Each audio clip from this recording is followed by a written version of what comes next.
Chapter 5 Boarding School. Everything went as my father had intended, and after this year's scholarship, results were out. Life for me consisted of a sequence of measuring and fitting of clothes, and sewing on of name tapes. Then came the wonderful day of going away to school. For the first time, the one-horse station cab clattered up to the door, and my leather trunk, shaped like a pirate's treasure chest, was hauled on board. I climbed inside the cab to sit there proudly conscious of my new straw boater with its red ribbon, and my neat little navy blue serge costume. At first, the thrill of this new life in a boarding school sustained me against the miseries of separation from my home, but as winter drew on, I began to suffer from the rigors of the routine. The early rising and washing in ice-cold water, with its crop of painful chilblains crippling my hands, and the ritual of the run before breakfast down to the bottom of the lane.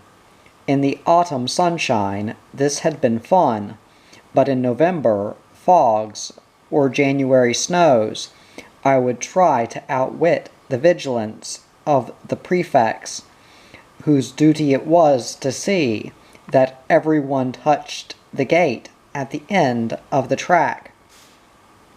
I loved school, however. My classmates and I, as juniors, spent our mid-morning break in the little playground behind the classrooms. The seniors walked sedately round the front garden, and the members of the kindergarten, one or two of whom were little boys, played on the school boarding-house lawn. On a wet day, all classes were expected to spend break in the school assembly hall, where behavior must be decorous, owing to the limitations of the space. On the first wet day, therefore, of my first term, we all trooped into the hall, and I was walking inoffensively round the room, looking at the inscriptions on the honors boards, when I felt a sharp tweak at my pigtail, and spun round, just in time to spot Hamlin darting away. I had long been accustomed to having attention focused on my hair, which was bright red in color. The Crosby boys had made rude remarks, and even chanted infuriating ditties, such as, "Ginger, you're barmy, get your hair cut and join the army." But they had never pulled it. The indignity of having my hair pulled by a member of the kindergarten was something I was not prepared to tolerate. My tormentor was dodging his way towards the platform, from which the headmistress read the Bible every morning. If he could violate this sanctuary, so could I. I followed hot on his heels, caught him halfway across the platform, and gave him a resounding slap. The next moment the door opened with a flourish, and in sailed the headmistress herself, the folds of her academic gown billowing out behind her. Everyone stood still, everyone, that is, except Hamlin, who ran at me with his head down to butt me amidships in return for the slap. Miss Nalder spoke in a voice of thunder, "Boy, go to my study," and I waited for the summons to follow. But without even looking at me, she floated through the hall and out by the other doors. The bell rang, and break was over. when I learned later that Hamlin had received punishment, while I, who had provoked his misdemeanor, had not even been scolded, I was dreadfully ashamed. Thus, without addressing one word to me, Miss Nalder had impressed upon me the first of the lessons that my father had intended that I should learn.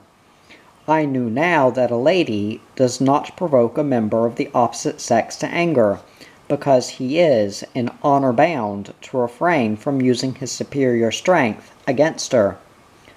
There were about 16 girls boarding in the town house, which was a quarter of an hour's walk from the school. We made the journey 4 times a day, escorted by the assistant matron.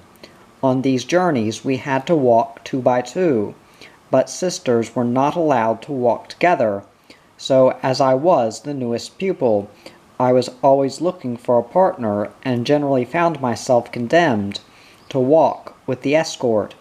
This meant that my deficiencies were within reach of her eagle eye, which never failed to notice and comment on thinning heels in black woolen stockings, or mud on the backs of shoes, or an unwashed neck. As November approached, I became wildly excited at the thought of going home for the for the half-term holiday. When the day of departure at last arrived, my sister and I made the train journey in reverse, and as we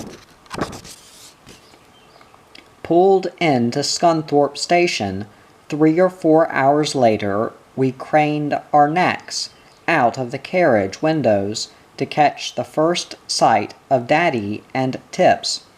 Soon I was holding my father's hand and skipping along beside him, as if we had never been parted. Mother was waiting at the door of the house, and we rushed in to embrace her. In the gas-lit kitchen, the glow of the fire in the range helped to illuminate the good things on the table. The next morning I was up early and out to renew acquaintance with my old friends in the street, half proud of my new status and half shy because of the gap between us. Eva came out of the 10-foot and carried me off to play in her backyard. After a time the conversation developed a strange turn. Eva evidently thought it was time I was instructed in certain matters of feminine hygiene. I could make nothing of her story, and ran off to consult my mother. Mother was annoyed. "I thought you were told to keep away from that girl," she said, crossly. I knew something would happen. Then, accepting the fact that she had been relieved of the embarrassment of enlightening me, she gave me the explanation which her own mother had doubtless once given her. "You know the story of Adam and Eve?" she asked me. Yes, of course. And how Eve was condemned to be punished for tempting Adam. Yes. Well, this is part of her punishment. All women suffer in this way, because we are all descended from Eve, but of course we don't talk about it. To me this was an absolutely stunning piece of information. I turned it over and over in my mind, wondering how many years it was since Eve's misdemeanor, and overwhelmed by the realization that I had inherited God's disapproval. It was not until afternoon school was over on the day of our return that I had an opportunity to share my new knowledge. The crocodile was being shepherded on this occasion by 2 prefects instead of by the assistant matron, and my partner and I were walking just in front of them. Margaret, my partner, was a serious-minded girl, the daughter of a country parson. I opened the conversation. "I know a secret," I half-whispered. "Well, tell me," said Margaret. "It's about Eve. You simply couldn't guess." Eve who? Adam and Eve, silly, I replied. Adam and Eve in the Bible. I know about them. I bet you don't know about this, I said, and I told her the whole story. She was less impressed than I had expected her to be. Every evening in the town boarding house, after we had finished our preparation for the next day's lessons, we received a summons to the drawing room, and filed in there with our needlework to spend an hour or so under the benevolent eye of the matron before we went to bed. The privilege of reading fiction was allowed only on Sundays. On weekday evenings we stitched away at our linen tray cloths, intended as Christmas presents for our mothers, with small-eyed needles and fine white thread, and as we worked, we were required to practice the art of conversation. No one must sit mute, so we exchanged stilted questions to which we already knew the answers, such as, "What lessons did you have this afternoon?" or "Where did you go for the morning walk?" On the evening of our return from the holiday, however, the expected summons did not arrive. Instead, one of the prefects announced that the matron wished to see Margaret and me. I made a hasty mental resume of the day's activities, and finding no reason for alarm, entered the room without any misgivings. "Sit down," said the matron. "I want to talk to you both." We sat down and looked at her expectantly. Then, "Margaret dear," she said, "has your mother ever told you where babies come from?" Good gracious, I thought, here's the unanswerable question again. What on earth shall I say if she asks me? Margaret was quite composed. "Yes," she replied, "babies come from God." I gazed at her in admiration. Of course, babies come from God. Why hadn't that reply occurred to me? Matron, however, seemed a little nonplussed. "Yes, of course, dear," she said. "Babies do come from God, but—" And she talked at length, but with no impact on my understanding, so that by the end of her discourse I had only an inkling of the fact that there is an association between feminine hygiene and the advent of a baby. What that association might be was as much of a mystery to me as ever. I was aware, however, that the matron was displeased with me, and that I was considered to have in some way corrupted Margaret. During the rest of the term I became progressively more lonely. I had been well taught, and at some subjects I was ahead of my seniors. My offers to help them with their arithmetic were regarded as conceit on my part, though the eagerness with which I made them was due entirely to the wish to be helpful. Boarding house routine in the new term became still more grim. The matron considered it good for us to endure the rigors of sleeping in unheated rooms. We were not allowed to take a hot water bottle to bed with us, and I suffered much from chilblains on both hands and feet. The war was now in its 4th year, and as meat and butter were in short supply, we were perhaps undernourished. After the Christmas holidays, I took my doll back with me, so that I should at least have something to fill my empty arms. She was a much cherished object, with a stuffed straw body and a yellow celluloid head, and was dressed in my own baby clothes. I loved her dearly, and was cut to the quick when the elder girls christened her Jaundice, and played catch with her across the common room table, laughing at my tears, until the assistant matron intervened. However, their mockery shamed me into the realization that at 12 years of age I was too old to play with dolls, and at last poor Jaundice was put permanently away in her cradle in the box room. I was happier in the spring when we wound our way along country lanes and through fields and copses in search of hazel catkin bushes or sweet wild violets, and later on the light evenings brought a respite from fine needlework. Instead we played in the field in front of the house at leapfrog or puss in the corner, while the seniors occupied the tennis court. The feature of boarding school life which I found most irksome was the necessity that we should all do the same thing at the same time.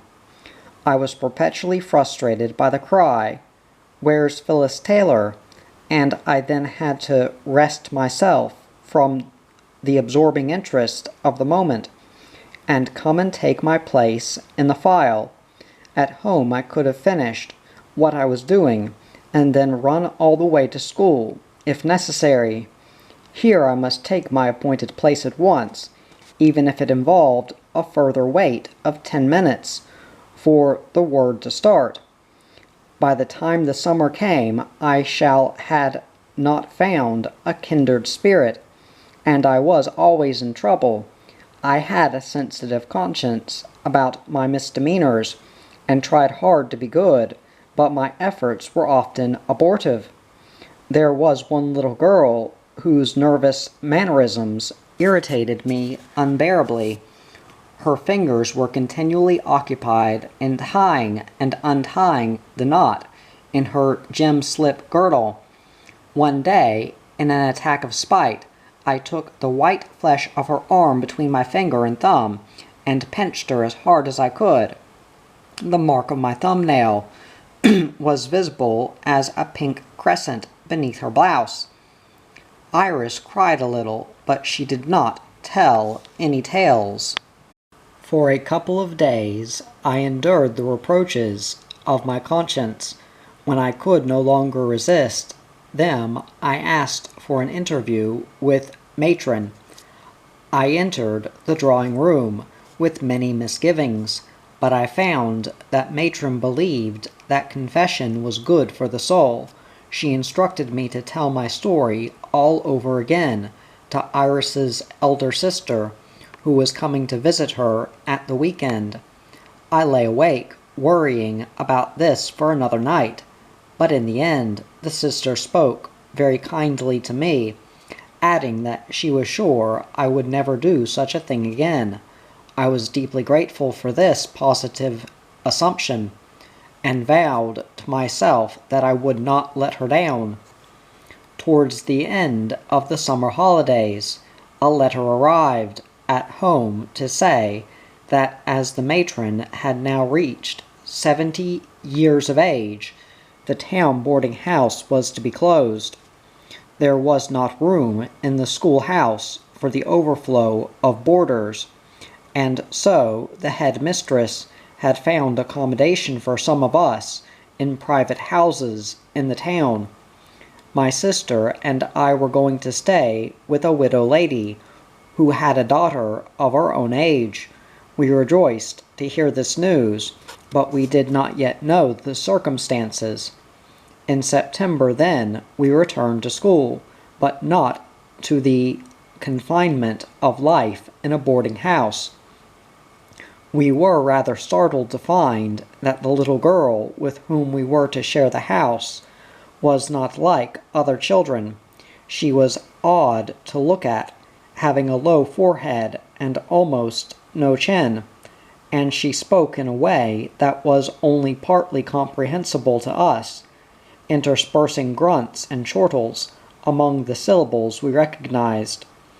Elsie was a friendly child, ready to say hello to anyone who passed the front gate, and she soon developed an affection for us which we found rather embarrassing.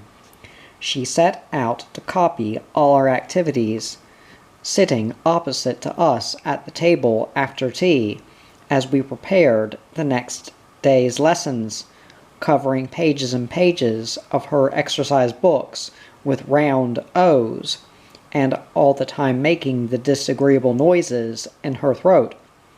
but we found this very disconcerting.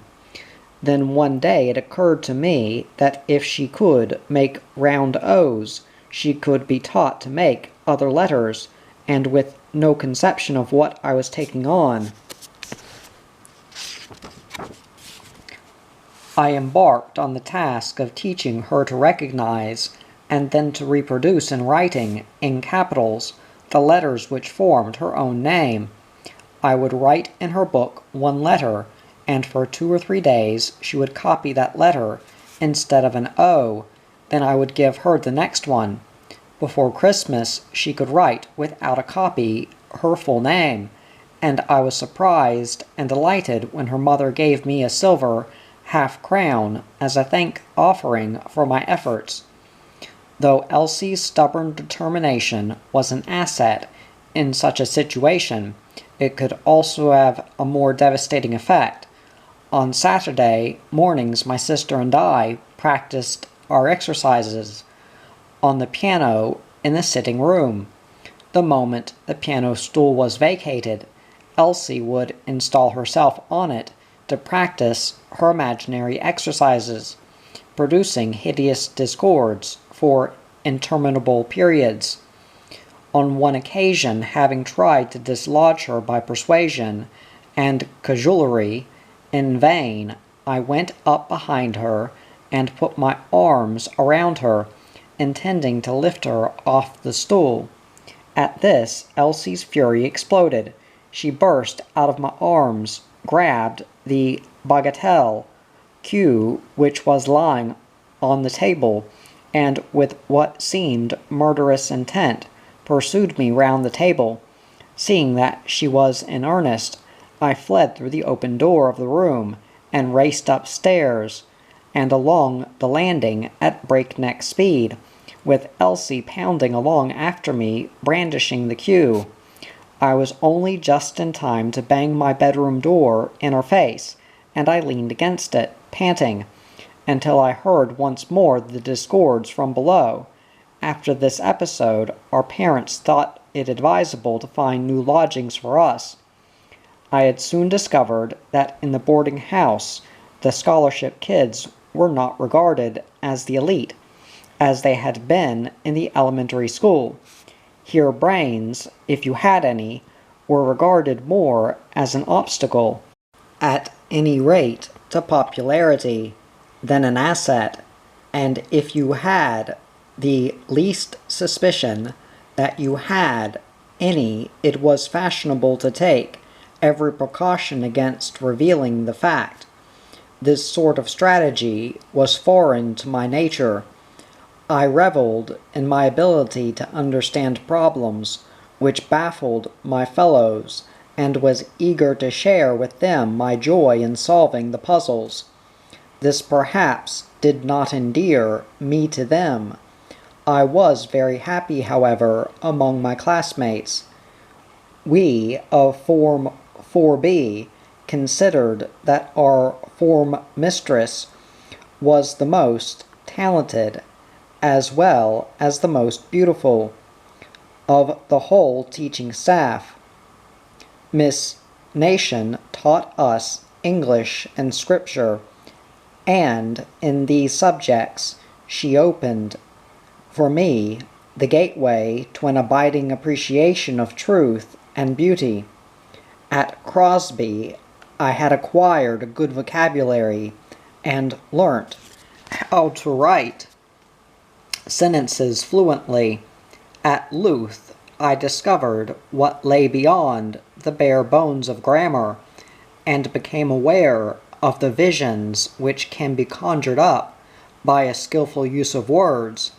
It was Miss Nation who taught me, not perhaps by setting out to do so, but by being herself, both perceptive and articulate, how to recognize beauty. My own first experience of the sudden, vivid awareness of beauty came one June day when I had gathered a bunch of wild roses and arranged them in a blue bowl to stand on the table in the form room. I gazed at them throughout the day until the flowers faded and the petals were scattered about the table, and the vision is with me still. That spring the squire's lady had sent word to our headmistress that she was starting a company of Girl Scouts for the benefit of her daughter, who had a private governess to teach her, and inviting any of the grammar school pupils of the age of 12 to 14 years to come to the hall on Saturday mornings to take part in Scout activities.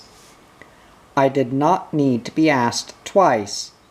I had found on my father's bookshelf during Christmas holiday a book called Scouting for Boys, which had thrilled me to the marrow, and I had been filled with envy of the male sex, who could take part in such wonderful scouting adventures.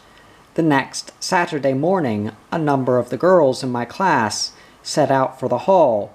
We found that the little daughter answered to the name of Baby. She was a few months younger than I was.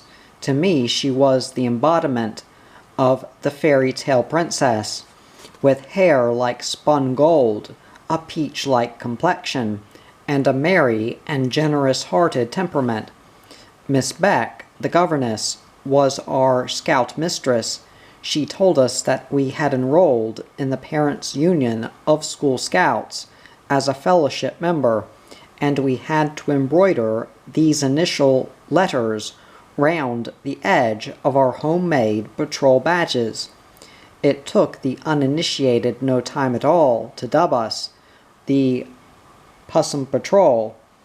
I was, however, a member of the Kingfisher Patrol, and Baby was my patrol leader. The others were in the Swift Patrol. Our uniform consisted of a khaki drill overall with colored scarf and Boy Scout belt and hat, and our adventure playground was a beautiful park with a trout stream running through it.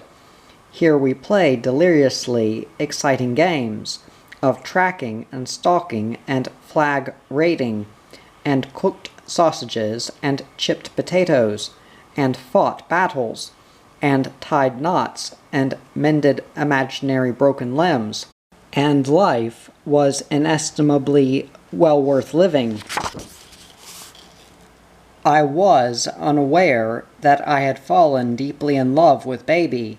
I would gladly have died the death to save her from the slightest pain.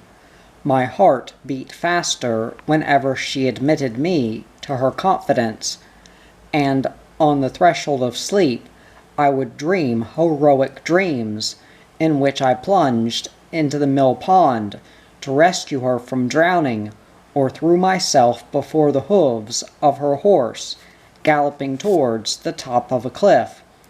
Baby was my goddess at this time, but Judith was my friend. I sat next to Judith in class. She was a developing artist, and her skill filled me with awe. Her family lived in a country house, about 3 miles from the school, and now that I was no longer a boarder, I could go to her home on Saturday afternoons and on summer evenings. Here with Judith and her sister Eileen, I did my school homework, enjoying the scent of narcissus and wallflowers in the garden, as I learned my Latin declensions, or celebrating the solving of mathematical problems with a feast of golden gooseberries or raspberries, or sun-warmed Victoria plums.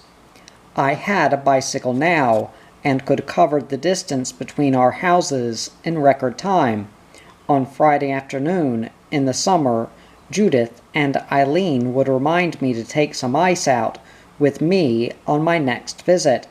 I would therefore leave home after dinner on Saturday, calling at the fish market, with a tall enamel jug, which the man at the stall would fill with chunks of ice. Holding the dripping jug in one hand, I would pedal furiously to Judith's house, where the girls would have ready a bowl of custard made during the morning. We put the custard into an empty lidded tin and stood it in a bowl, packing the lumps of ice round it and sprinkling a good handful of cooking salt over them. We spread a sack over all and left it in a cool pantry, and waited impatiently for the concoction to freeze. After 2 or 3 investigations, one of us would decide that the ice cream was ready, and we had a feast. The brine somehow tended to find its way into the tin, but we always persuaded ourselves that our ice cream was much superior to that which sometimes came round on a cart. On summer evenings, when the whole countryside smelt of newly mown hay, we would leave our lessons and play tennis on the lawn, forgetting curfew rules until the distant chime of the church clock sent me hurtling to my bicycle, or to return at top speed, if there was no likelihood that I could reach home by the time prescribed. The girls would gather a handful of choice roses for me to take to placate the lady who looked after me. As the war dragged on, we learned to become accustomed to doing without. At tea time, for instance, we had bread and butter or bread and jam. Only on the first day of the holidays did we expect butter as well as jam on a piece of bread. In school we had to improvise as well as economize. Waste paper baskets were inscribed with such mottos as "Waste not, want not," and exercise books must be filled on every line before a replacement was issued. Class work was done on the back of used envelopes, which the pupils' parents saved and sent to the school for the purpose, and there were no silver cups or prizes on speech days and sports days, and appropriate honors being awarded in the form of little ribbon bows. One morning in the autumn term, we were assembled in the hall for hymn singing. Suddenly the hall door swung open, and the head mistress, without her gown of office, appeared, apparently in a state of great excitement. She ran up the steps of the platform, waving a sheet of paper. With a quick apology for interrupting the lesson, she announced, "Girls, a telegram. Wonderful news. The armistice is signed." We looked at her blankly. "The war is over," she exclaimed, and we burst into cheering. The music mistress, sitting at the piano, struck up a rousing gallop, and we careered round the room. An assembly of the whole school was called, and Miss Nalder announced that the rest of the day would be a holiday. That afternoon, Freda and Joyce and I went for a walk. It was a typical November afternoon, but as we returned in the evening, the sun went down in a rosy haze, which lingered for a long time. We hoped that this presaged many happy days to come. Chapter 6. How Can I Love God? As I grew up, I continued to accept the thought of God as a distant being who presided over the affairs of the universe. At Luth Girls' Grammar School, the pupils were thoroughly grounded in Christian principles. We were taught that it was our duty to love God and our fellow men and women, that separation from God through sin brought its own punishment in a condition which was described as hell, that an individual was made up of body, mind, and spirit, and must exercise all these aspects of his personality if he was to develop wholly. It was impressed upon us that the body was the temple of the spirit, and as such must be kept unsullied. To this end, we must always, in our association with the male sex, be our best selves. We were warned against spiritual sins, especially the sin of pride, but no hint was given us of the lure of those physical temptations which are a universal heritage. The precept to be our best selves in the company of males was doubtless a very good one, but we were so strictly segregated from male society that it was unlikely, at least during term time, that we should have the opportunity to put it into practice. In Schoolhouse Lane, the back gate of the girls' grammar school was literally next door to the front gate into the boys' grammar school premises, yet one of the strictest rules of the girls' school was that no pupil should pass the gate of the boys' school at any time. If for some reason we needed access to the street beyond the boys' school to reach the playing field, for instance, we must set off in the opposite direction and make a detour through the churchyard. Nor must we on any account be seen talking to grammar school boys. Not even the girls whose brothers attended the school next door might be seen in public associating with them. As our confirmation day approached, we all became seriously aware of the solemnity of the step we were taking. The headmistress in one of her classes invited us to go and see her personally if there was any spiritual problem bothering us. I was soon knocking at her study door. "How can I love God," I asked, with knitted brows, "when I can't even see him?" "Now, Phyllis," said Miss Nalder, "what are the 2 great commandments?" And after I had recited them, she added, "It is our duty to love God." "But you can't love a person just because you ought to do it," I protested. "There's more to love than that." "Of course there is," she replied. "You can't love a person until you know him. And how do you get to know him?" "By talking to him," I said. "Exactly," was the reply. "Tell God in your prayers that you want to get to know him, and he will show you the way." My sister and I were candidates for the confirmation which was to be held on November 21st, 1919. It was the tradition on confirmation day that the 2 grammar schools suspended the afternoon session so that the boarders and any day pupils who might wish to do so could attend the ceremony in the parish church. In my form, the morning lessons dragged on. Perhaps by the last hour we were all wound up too tightly. At any rate, there was suddenly an eruption of temperament from one of the confirmation candidates, which shocked us profoundly. The mistress presiding, who was in the process of giving a lesson on the French Revolution, found it necessary to rebuke Violet for inattention. "Violet," she said, "turn your chair and sit properly." "I'm quite comfortable, thank you," said Violet, with undertones of deliberate insolence. We all froze. Answering back was a rare misdemeanor. "Sit up," repeated the mistress firmly, and when Violet merely squawked her chair in reply, she added conversationally, "I can't imagine where you were brought up." "I reckon my parents are as good as yours," said Violet, savagely, and there was a horrid silence, from the embarrassment of which the sound of the lunch-hour bell saved us.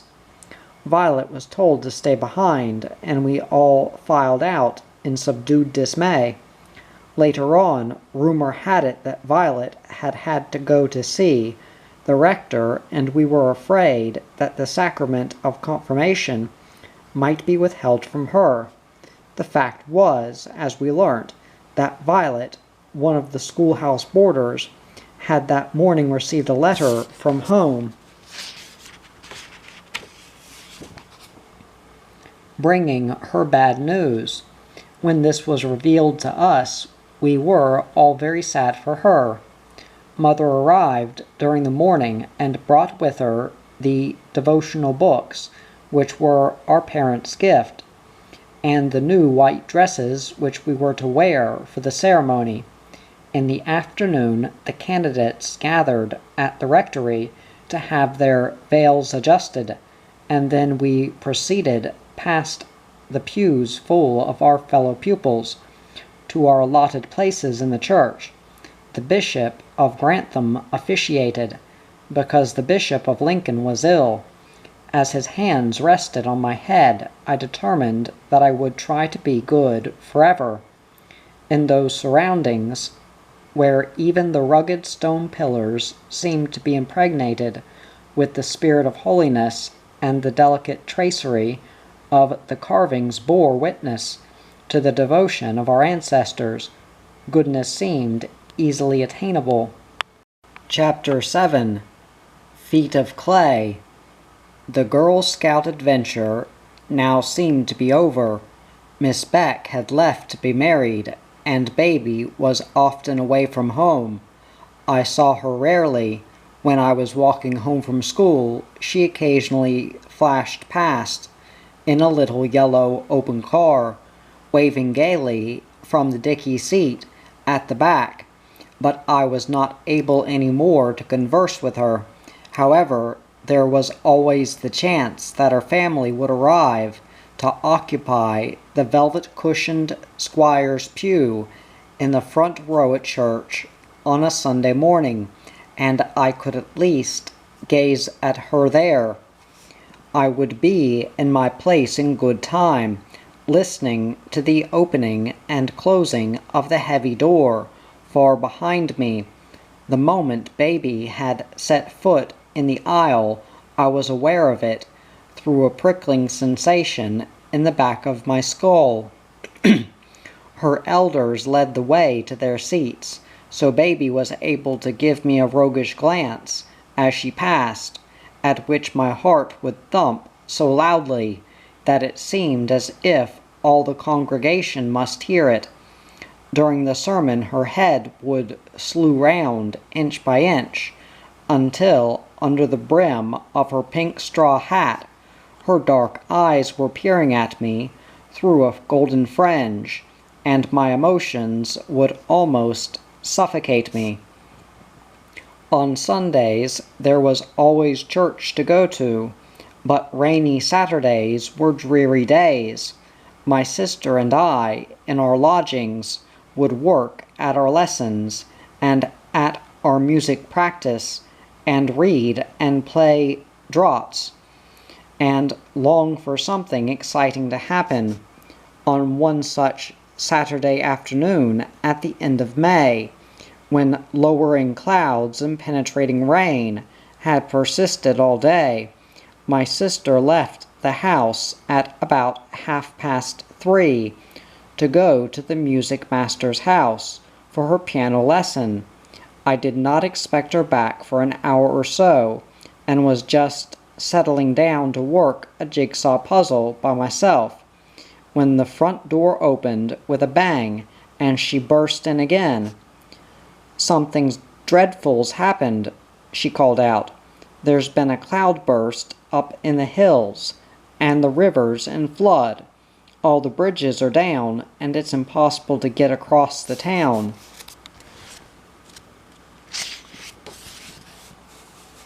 Here was something exciting indeed. I lost no time in donning my new oilskin coat, and sou'wester, and Wellington boots, and we set off together to see if we could lend a hand with any rescue work. High Holme Road was well elevated. We met no swirling waters there, but at the bottom of the hill, as we turned to the left, we found our way obstructed. A summer house from somebody's garden was floating with other debris on the water, which lapped the whole width of the roadway, eddying among the chunks of fallen masonry which had been the parapet of a bridge over the river. A few people were gathered on our side of the flood, but there were no crowds. It seemed that the rumor of the disaster had not yet begun to circulate. We wondered whether the school was still standing. The grounds of the boarding house backed onto the river, and we thought the basements, at least, must have been inundated. And what if the floodwaters should undermine the foundations of our beautiful church? I suddenly thought of another cause for alarm. The river ran right through the grounds of baby's home. Perhaps she had been drowned, I said. Come on, let's go along St. Mary's Lane. And we set off at a brisk pace. The rain was easing now, and there was a promise in the sky of fine weather. But we saw plenty of evidence of damage done earlier. Another bridge was in ruins, and the water raging among blocks of stone scattered over the roadway. A postman had pushed his bicycle into the water and was groping for a foothold, while drowned chickens and a piglet went swirling by. The man was defeated by the current and retired. The people on the far side called across to tell us that there had been many deaths, and mentioned the family of one of the grammar school girls, whose members had been nearly wiped out. We left the bridge and turned westwards, following the long brick wall round the park. In the fields beyond, the little river was no longer a friendly trout stream, but a spreading flood yards across.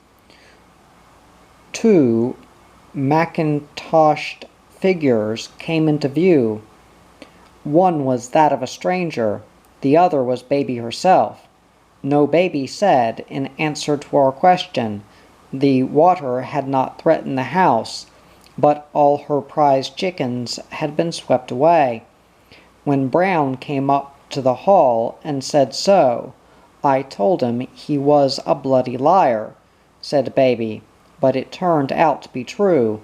When I heard the ugly words, I felt as though I had been struck in the face. As my passion exploded like a bursting soap bubble. At school assembly the next morning, there was a buzz of excitement, but the headmistress soon calmed us down. She impressed upon us her conviction that the greatest contribution which we could offer towards the restoration of normal conditions would be in continuing with our work as if nothing had happened. So we sat in the upstairs classrooms and looked down onto West Gate with sighs of envy, as the squads of grammar school boys, breaking with impunity the segregation rules, went marching past with brooms and shovels slung over their shoulders. For days they labored with the stinking mud which the flood waters had left behind, filling the horse-drawn carts which ambled up and down the hill leading to the rubbish dump, as if on a continuous conveyor belt. That same evening, however, we had our turn.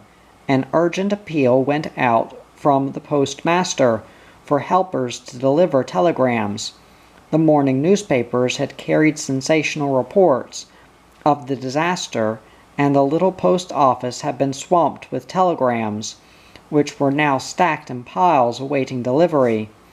So, till 10 p.m., an unprecedentedly late hour, those of us who had bicycles were shuttling between the post office and the unfamiliar streets and terraces, carrying from far-off relatives frenzied demands for information, and holding the baby while mother wiped the mud from her arms and the sweat from her brow to write a reply.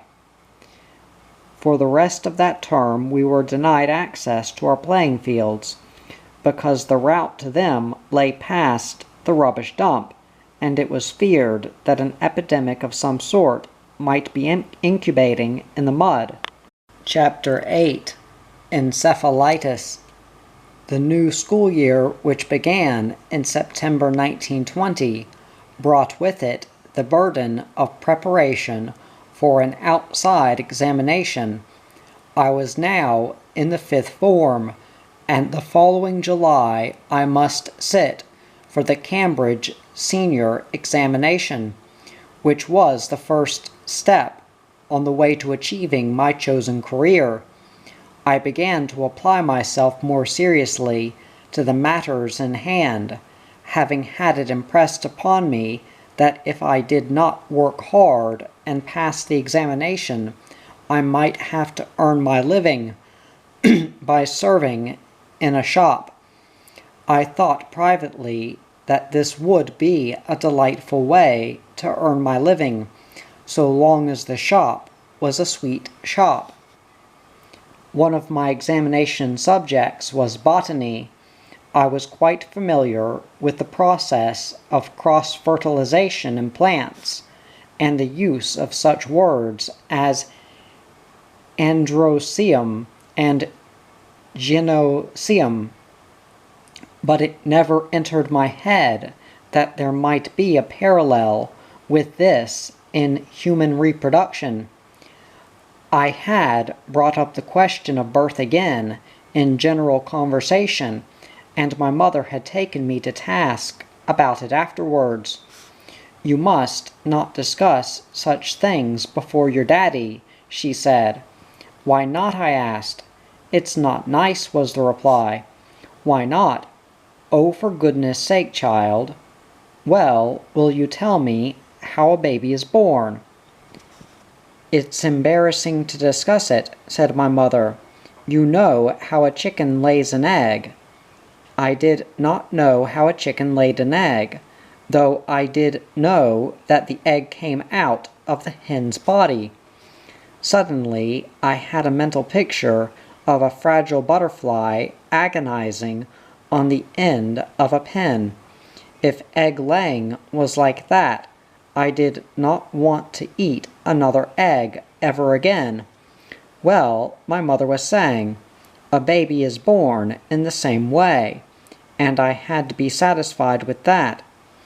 I was looking forward to taking part in the confirmation this year as a member of the congregation, praying for the new candidates as my seniors had last year prayed for me. But on the Tuesday beforehand I fell ill, and it was assumed that I had a bilious attack. I spent Wednesday in bed, but I was allowed up on the Thursday, as I was so anxious to attend the service, and I joined my classmates in the church. They spent most of their time prodding me off my knees, as I seemed to keep falling asleep on the hassock.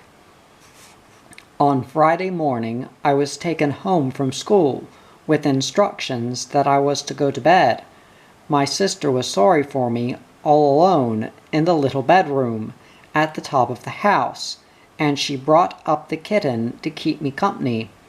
There had been 2 kittens, but during the previous week one of them had taken to its box, and after 2 or 3 days of illness had died.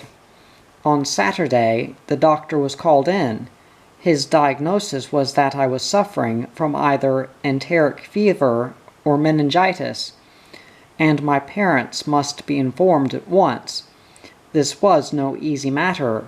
Telephones were few and far between, but the contact was made, and when I next awoke on the following Monday morning to find my mother sitting by my bedside, I cried with joy. I was taken home to Scunthorpe by hired car. I awoke in the middle of the next morning, and was worried to hear my father's voice, knowing he should be at school.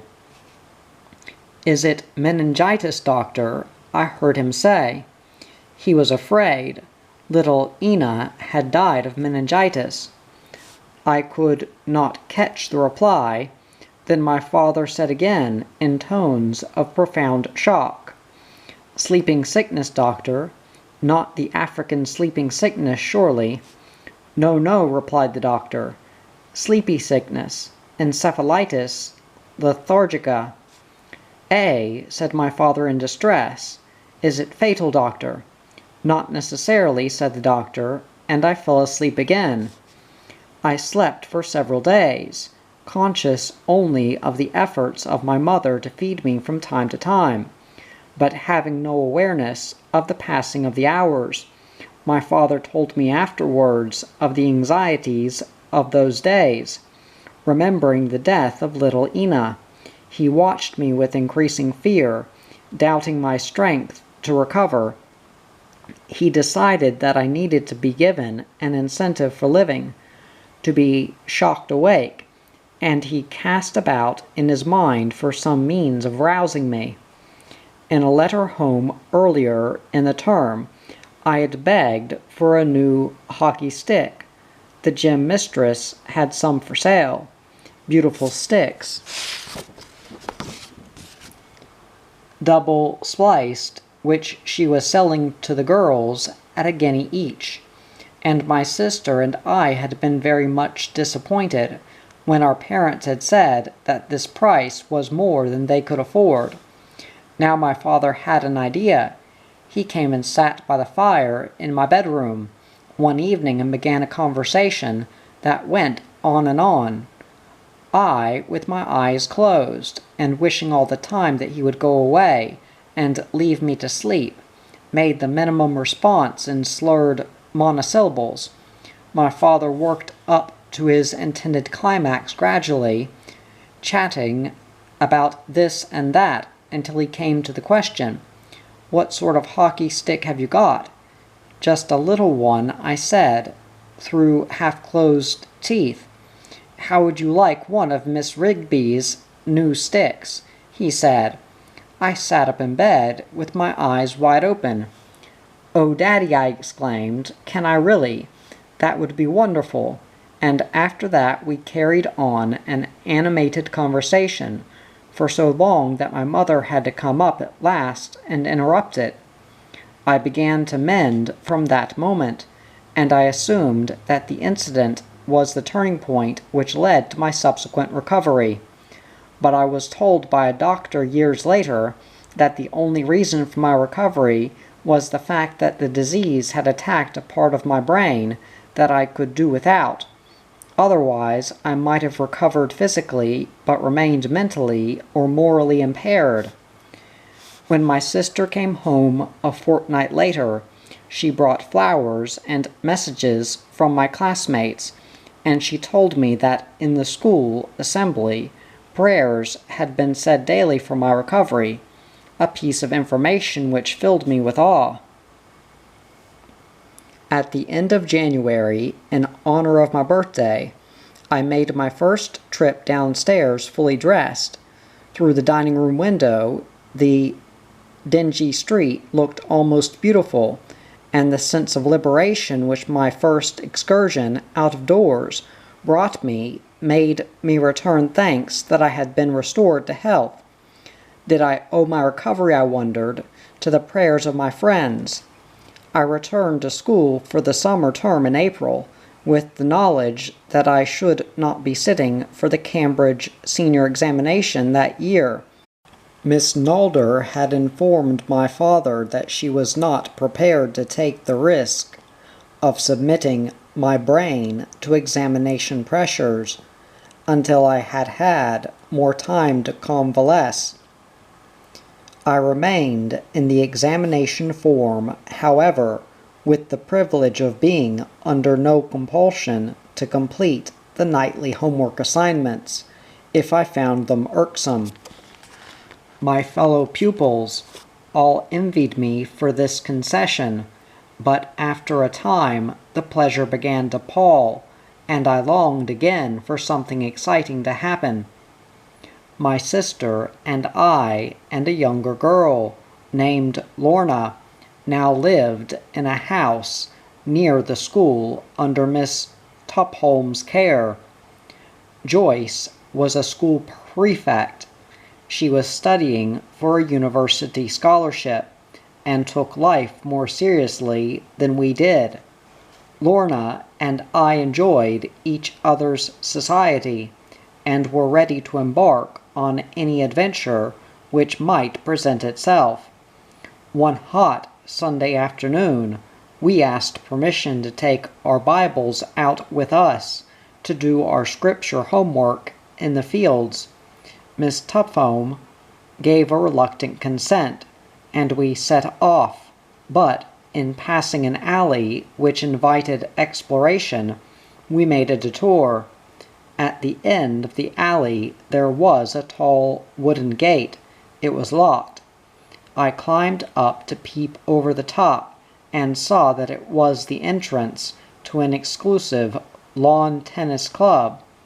We surmounted the obstacle, and dropped onto the soft turf on the other side. There was an old ball lying on one of the courts, and we amused ourselves for a time by batting it backwards and forwards with our hands. Then we tried the door of the pavilion, and finding it unlocked, went inside.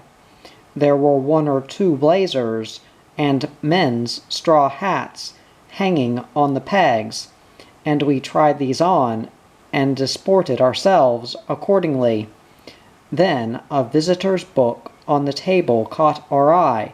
We opened it and began to read the names recorded. Lorna said, "Let's put our names in it." "There'd be an awful row," I said doubtfully. "Oh, not our own names," said Lorna. "Let's put something silly. I know. Visitor, Mr. Frog. Residence, the stream. Introduced by Mr. Sticklebach," I added, and we made the entries with joy. When we had extracted all the entertainment we could from the venture, we cautiously climbed the gate again, and went on our way. At the end of Westgate we stood on the bridge by the mill, and gazed across a park to a large house called the Cedars. The cool green grass and the shade of the trees tempted us to trespass again. We scrambled over the bridge, and tumbled down onto the meadow, and anxious to keep out of view from the windows of the house, we made our way towards a nearby spinney. Here, to our surprise, we found that there was a little lake, on the surface of which there was a profusion of wax-like water lilies. I was sure that Miss Tupholme would love to have a bunch of the water lilies, but how were we to reach them? Lorna took off her shoes and stockings to test the depth of the water. It was deep. I took off mine and found an old plank which we eased into the water and stood on.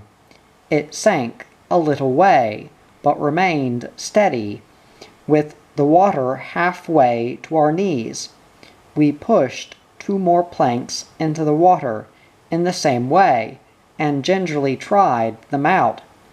By that time we were well out into the middle of the lake, and within reach of the lilies, but our undergarments were soaking wet. I held Lorna's hand while she tugged at the flowers and leaves. 3 times as the plant came up by the roots, the narrow plank rocked, and we were almost dislodged. But providentially, since there was no one to have rescued us, we retained our balance, and were soon edging our way back to the shore. When we had squeezed our petticoats dry, we set off for home, returning by a different way, which we guessed led to the gates at the other end of the grounds.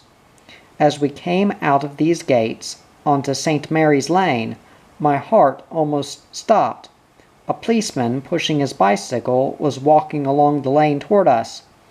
I hissed to Lorna, through clenched teeth, "Look as though you own the place," and with heads held high we marched past him. When we reached home, Miss Tupholme was very pleased with the lilies, though puzzled to know where we had found them, but my sensitive conscience became more and more uneasy. By Monday afternoon I was so worried about the state of my soul that I knew I must own up. When I had exposed the enormity of my misdemeanors, the head's wrath broke over me in full force. Her anger was not so much on account of the stealing of the water lilies, as because of the harm which would have been done to the reputation of the school in the eyes of the tennis club committee. I learned that negotiations had been going on for months for permission for the school boarders to use these courts on Saturday mornings, and the deal had been just about to be completed. "I don't know," the head said angrily. "I don't know whether I ought not to expel you." "Oh, please don't do that," I bawled. "It would break my father's heart." "Don't pretend you are thinking about your father's feelings," said Miss Nalder. "You know you're just concerned with your own miserable skin."